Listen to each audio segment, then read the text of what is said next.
All right, let's take a deep dive today. We're looking at some proposed new internet laws coming out of Russia. That's right. We've got a Forbes report here citing the Ministry of Digital Development. And our goal, well, it's to sort of zero in on the key measures, the big ideas they're putting forward. And what the experts are saying already, give you the core info quickly.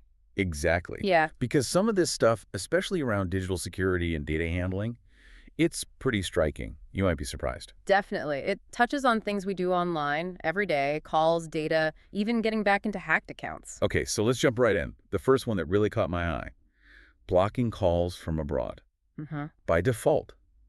So you wouldn't get them unless you specifically applied to allow them. Which is, well, it's a pretty unusual default setting, isn't it? Shifting from allow to block. It really is. And tied into calls, there's another piece.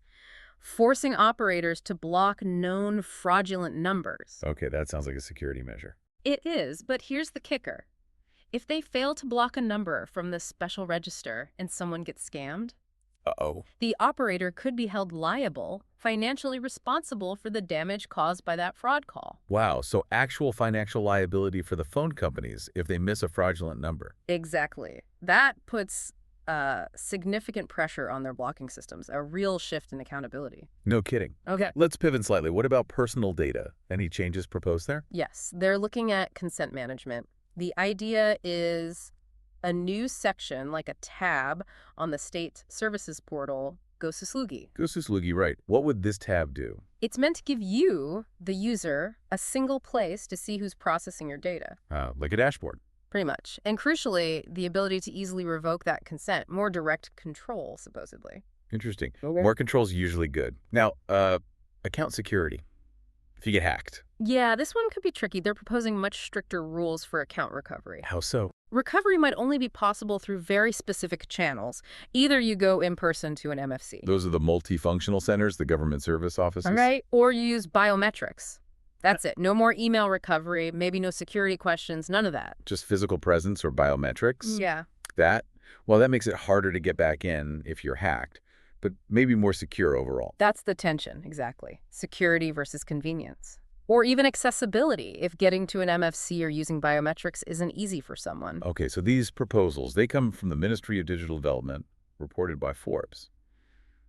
But what's the reaction? Well, that's where the counterpoint comes in. The report quotes experts and market participants. And they're not fully on board. Not entirely, no. Yeah. They apparently describe the bill as raw, like it's not quite baked yet, needs more work. Raw. Okay. And the big warning, the main concern is that ordinary users, ordinary subscribers is the term used, could get caught in the crossfire. How so? Negatively affected. Yeah, that's the implication. The phrase used, translated, was they could come under fire. So, worries about unintended consequences for just regular people trying to use the internet. Okay, let's recap quickly then. We've got international calls blocked by default, Operator liability for unblocked fraud calls. a new Gosislugi dashboard for data consent. And really restricted account recovery, just MFCs or biometrics. But layered on top of all that, this expert concern that the whole thing is raw and might negatively impact everyday users. Precisely. So for you listening, it really becomes a balancing act to think about, right? Right. The goal of better security and less fraud. Versus the potential hassle, the inconvenience, or maybe even real problems these changes could cause for ordinary people, according to these early reactions. Yeah. And it leaves you with a bigger question, perhaps. Which is? Well, given this drive for tighter digital control, these big technical fixes, but also these warnings about the impact on regular users, how does that shape things going forward? You mean for digital communication? Yite. Privacy? Exactly.